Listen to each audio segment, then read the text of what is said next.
Yeah, NBA teams are stupid, with the likes of the Chicago Bulls and the Washington Wizards, who have done absolutely nothing to their rosters for years because they believe that they have a championship level roster when it's clear that they're nowhere near it. They've hoodwinked themselves and they absolutely believe it, living in this constant state of delusion whilst they sink further and further into the abyss of mediocrity.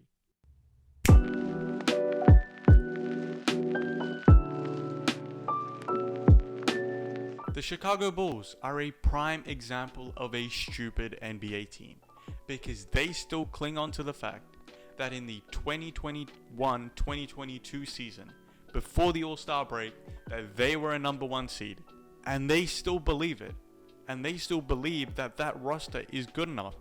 Hence why DeMar DeRozan, Zach LaVine, and Nikola Vucevic are still there. Nikola Vucevic has re-signed, and I've seen so many Bulls fans on the internet complain about Vuce and the fact that he's not contributing in the ways that they want him to, but yet the Bulls front office see a completely good enough reason to re-sign him.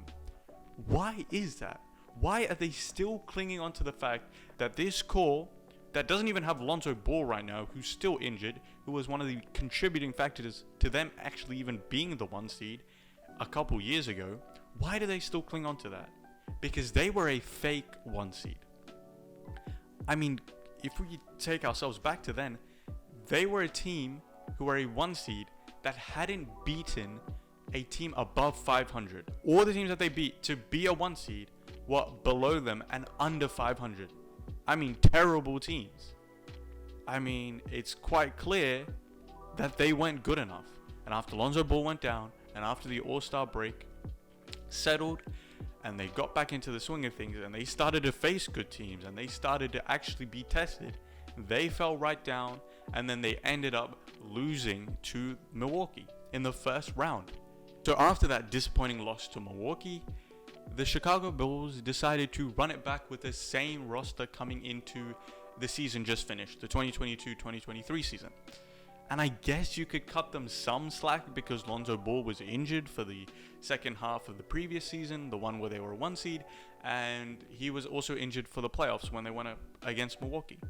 So I guess the Chicago Bulls thought maybe if we had Lonzo Ball, we could have gone way further than we did.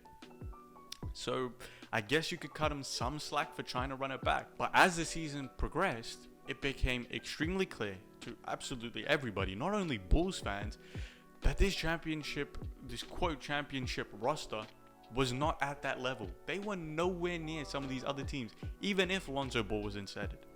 And to be honest, you could see the writing on the wall in the previous season when they were, in my eyes, a fake one seed.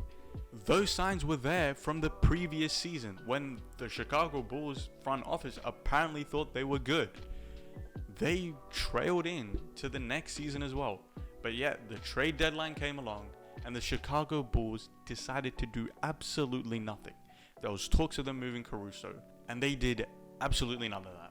They continued just how they were.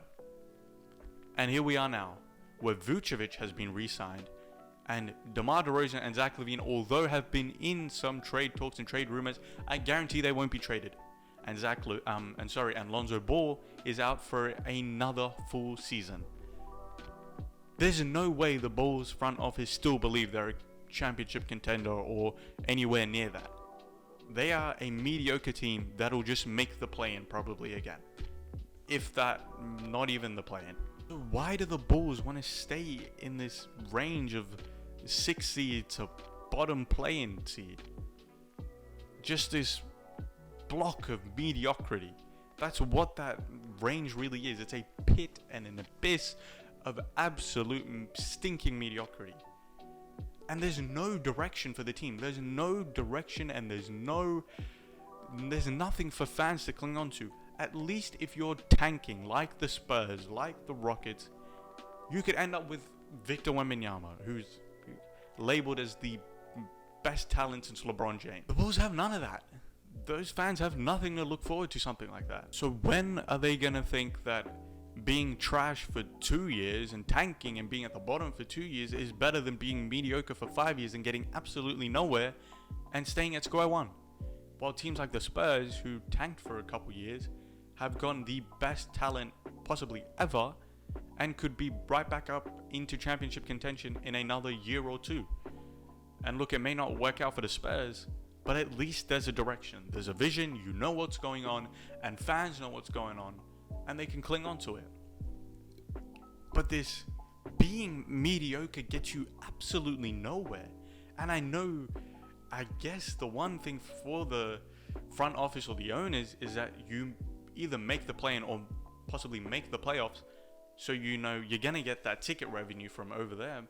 And maybe, I guess that's the only reason that they continue to want to stay in this area of mediocrity instead of trying to improve. Or sometimes you need to go backwards. And I think that's where the Chicago Bulls are at. They need to get rid of DeMar DeRozan. They need to get rid of Nikola Vucevic. They need to stick with one guy and try and do it again.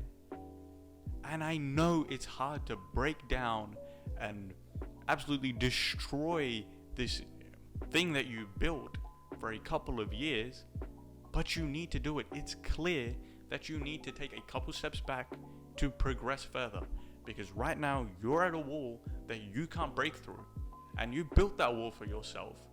But somehow, even though you know that it's wrong, I'm sure there's no way that the Chicago Bulls front office is that delusional that they think that they are good enough. There's no way. There's just absolutely no way. So why do they not look towards a rebuild or look towards getting someone? They can't even get anybody else, so go for a rebuild. Take a couple steps back so you can go and progress further forward.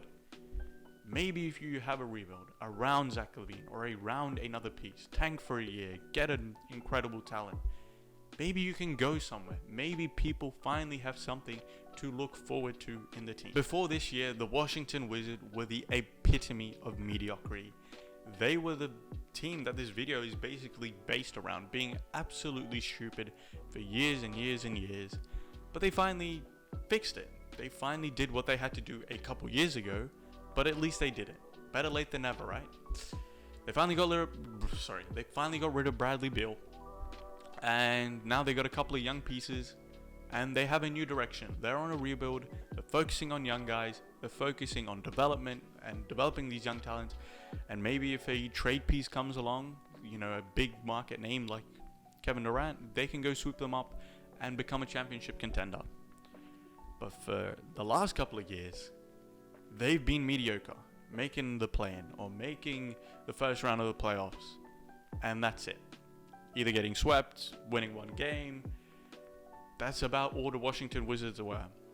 This absolutely mediocre team that were going nowhere for like 5 years. All whilst they were paying players like Bradley Beal and John Wall incredible amounts of money for being mediocre. And hey, respect to Bradley Beal, respect to John Wall. They got their money, they got their bag, and they're set up for life. But there was no way that Bradley Beal is your number one option is the number one option on a championship level team. But yet they still decided to pay him the most amount of money in the NBA. For a couple of years, Bradley Beal had the biggest contract in the NBA over the likes of Kevin Durant, Steph Curry, LeBron James. Bradley Beal had more than them, which is quite insane.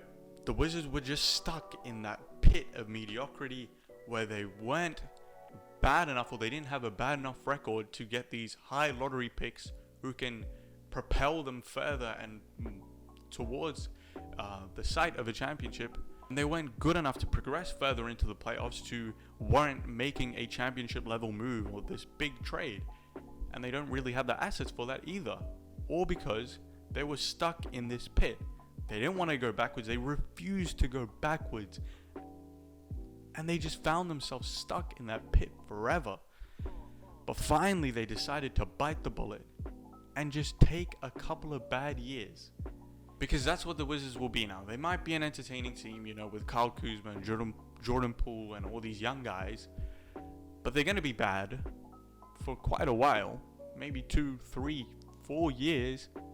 But there's, as I said with the Bulls, at least there's a vision. At least there's a vision when you're tanking or when you're being extremely bad. I'm not saying you have to tank like the 76ers for 5-6 years. Just be a little bit smarter about it. Be bad for maybe 1 or 2 years, and you could possibly get a generational talent or a lottery pick that you can build around. You know, paying Bradley Beal $250 million for 5 years and being mediocre, barely making the play-in or barely making the playoffs is much, much worse than actually accumulating draft picks and accumulating young talent that you can develop or move so that you can get an actual number one option on your team is way better and way more contributing to becoming a championship contender. You are not going to be a championship contender if you stay in the pit of mediocrity. And I know that these owners, well, I presume that these owners only do it for the money because you get the ticket revenue from a play-in or a playoff game. They don't want to go backwards because being bad for 2 or 3 years could risk the team, revenue dipping a little bit. But there's light at the end of the tunnel. You know you're gonna come back up, but when you're mediocre, you're just staying in this one trajectory where you're going absolutely nowhere. So why do you continue to just stay in that state?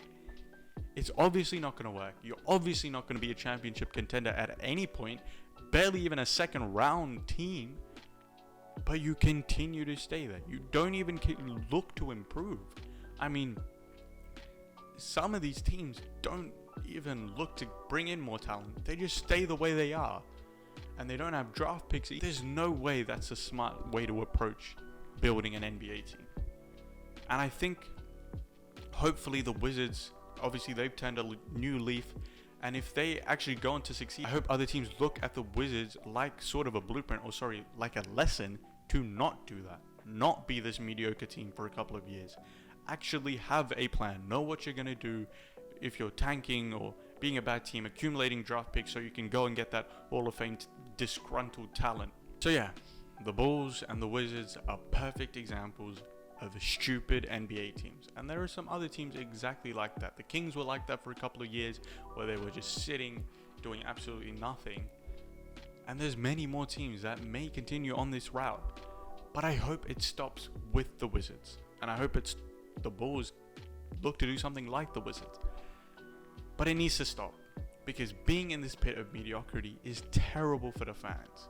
The fans have nothing to look forward to, and they're just watching their team for the sake of it. So actually build something for the fans. Give them a vision, give them something to look forward to. And please, for the love of God, get out of the pit of mediocrity.